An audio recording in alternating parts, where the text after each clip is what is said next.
অনেকদিন আগের ঘটনা। আমার এক বন্ধু আমার বাসায় আসবেন, তার একটা কাজ আছে, কিন্তু সে আমার বাসার লোকেশন বা আমার বাসার ঠিকানাটা সে জানে না। এখন সে আমাকে ফোন দিল, ফোন দিয়ে জিজ্ঞেস করলো, বন্ধু তোমার বাসা কোথায়? তো আমি তাকে বললাম যে তুমি এখন যে জায়গায় দাঁড়িয়ে আছো সেখান থেকে 1 কিলোমিটার গেলেই তুমি আমার বাসাটা খুঁজে পাবে। আমার বন্ধু ঠিক সেই কাজটাই করলো। সে তার লোকেশন থেকে বা সে এখন এখানে দাঁড়িয়ে আছে এখান থেকে সে 1 কিলোমিটার ডানে গেল। ডানে যে সে আমার বাসাটা খুঁজতে থাকলো। অবাক করা বিষয় যে সে ডানে যাওয়ার পরে সে যখন আমার বাসা খুঁজতে থাকলো সে আমার বাসাটা খুঁজে পেল না, বরং সে দেখলো একটা খেলার মাঠে পৌঁছে গেছে। তো সে সাথে আমাকে আবার ফোন দিল যে আমি তো তোমার বাসা খুঁজে পাচ্ছি না, তোমার বাসাটা কোথায়? তখন আমি তাকে বললাম যে আমার বাসা তো আসলে 1 কিলোমিটার ডানে না, আমার বাসাতে তুমি 1 কিলোমিটার বামে গেলে খুঁজে পাবে। দেখো আমাদের মধ্যে যে কনফিউশনটা হলো, বা আমার বন্ধু যে এত কষ্ট করলো, সে 1 কিলোমিটার ডানে গেল খুঁজে পেল না, আবার তাকে 1 কিলোমিটার বামে যে খুঁজে পেতে হলো, এটার পিছনে কারণটা কি ছিল? মূলত কারণ হচ্ছে আমরা এখানে একটা ইনফরমেশন মিসিং রেখেছিলাম। আমরা প্রায়শই যখন কথা বলি বা আমরা যখন বিভিন্ন রাশি নিয়ে কাজ করি, আমরা তাদের মান নিয়ে কাজ করি, কিন্তু এই অংশটাতে যখন আমরা দিককে উল্লেখ করিনি তখন কিন্তু আমাদের এই সম্পূর্ণ রাশিটুকু অসম্পূর্ণ রয়ে গেছিল। এর অর্থ হচ্ছে অনেক সময় আমাদের একটা রাশিকে প্রকাশ করার জন্য তার মান এবং একই সাথে তার দিক কোন দিকে রয়েছে সেটাকে আমাদের অবশ্যই উল্লেখ করতে হয়। এমন সকল রাশি নিয়ে আমাদের এই জগৎ কিন্তু পরিপূর্ণ, এবং এই প্রত্যেকটি রাশিকে আমরা বলি ভেক্টর রাশি। ভেক্টর এমন সকল রাশি যাদের প্রকাশ করার জন্য আমাদের একই সাথে মানকে উল্লেখ করতে হবে এবং একই সাথে তাকে দিককেও উল্লেখ করতে হবে।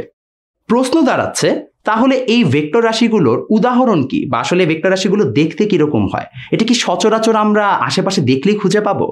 সত্য কথা হচ্ছে ভেক্টর নিয়ে তোমরা প্রতিনিয়তই কাজ করছো। একটা উদাহরণ নেওয়া যাক। আমার হাতে একটা বল আছে, তো বলটাকে এখন আমরা এদিক থেকে স্লাইড করলাম। এই বলটা আমার হাতে এখান থেকে স্লাইড করার পরে যে এই পজিশনে আসলো, তখন কিন্তু বলটার একটা ডিসপ্লেসমেন্ট হলো। এখন এই বলটার ডিসপ্লেসমেন্ট যদি আমি ধরি 1 মিটার, এই 1 মিটার কিন্তু এই পাশেও হতে পারতো, উপরেও হতে পারতো, তোমার দিকেও হতে পারতো, বা পিছনের দিকেও আসতে পারতো। অর্থাৎ এটা যে কোনো দিকে 1 মিটার ডিসপ্লেসমেন্ট বা সরণ হতে পারতো, কিন্তু তার সরণটা ঠিক এই দিক বরাবরই হয়েছে। অর্থাৎ আমরা একটা দিক নির্দেশনা দিয়ে দিয়েছি।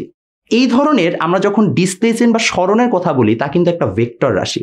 আবার চিন্তা করি বলটা যখন এই দিক বরাবর গড়িয়ে চলে যাচ্ছে, তখন কিন্তু এই বলটার প্রত্যেক মুহূর্তে একটা নির্দিষ্ট দিক বরাবর কি হচ্ছে, আমার সরণের একটা পরিবর্তন হচ্ছে বা দূরত্বর পরিবর্তন হচ্ছে, যাকে আমরা বলে থাকি বেগ বা ভেলোসিটি।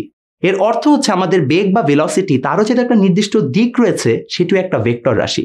আবার চিন্তা করো এই বলটাকে নিয়ে আমি তোমার দিকে ছুঁড়ে মারলাম। যদি তোমার দিকে ছুঁড়ে মারি তাহলে কিন্তু তোমার গায়ে আঘাত লাগবে, বা আমরা এই বলটাকে যে এক জায়গা থেকে আরেক জায়গায় সরিয়ে দিচ্ছি, সেখানে আমরা একটা ফোর্স প্রদান করছি বা আমরা বল প্রদান করছি।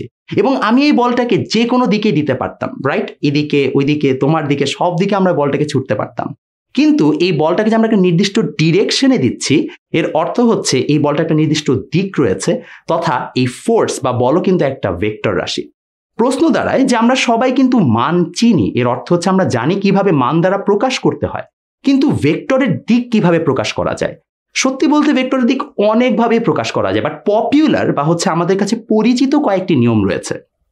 অন্য একটি নিয়ম হচ্ছে আমাদের প্রথমত ইস্ট ওয়েস্ট নর্থ সাউথ। আমরা যদি এরকম একটা ইস্ট ওয়েস্ট নর্থ সাউথের গ্রাফ বানাই, তাহলে দেখা যাবে আমরা যদি পূর্ব দিকের সাথে উত্তর দিকে 30 ডিগ্রি কোণ করে যদি আমরা কোনো একটা বস্তুকে সরণ ঘটাই, তাহলে আমরা কিন্তু তাকে উত্তর দিকের সাথে 30 ডিগ্রি কোণে পূর্ব দিকে তার যে একটা সরণ হয়েছে বা তার যে একটা দিক নির্দেশনা রয়েছে সেটিকে আমরা উল্লেখ করতে পারি। অর্থাৎ আমরা পূর্ব, পশ্চিম, উত্তর, দক্ষিণের মাধ্যমে খুব সহজেই একে ডিরেকশন দিতে পারি। এছাড়াও আমরা অনেক সময় এক্স ওয়াই অক্ষের মাধ্যমেও কিন্তু এই কাজটা করতে পারি। এর অর্থ হচ্ছে এক্স এবং ওয়াই অক্ষের সাপেক্ষে তার ডিসপ্লেসমেন্ট বা সরণও কিন্তু আমরা ভেক্টরের দিক আকারে উল্লেখ করতে পারি।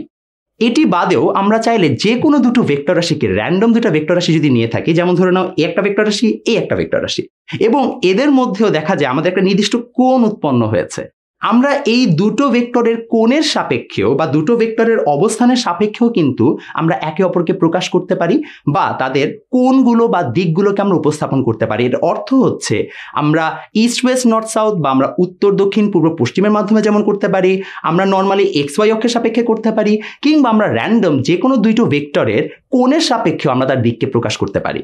এইভাবে আমরা জগতের সকল ভেক্টরের মান এবং দিককে উল্লেখ করার মাধ্যমে আমাদের সায়েন্সের অনেক ইম্পর্টেন্ট বিষয় নিয়ে সামনে আরো আলোচনা করব।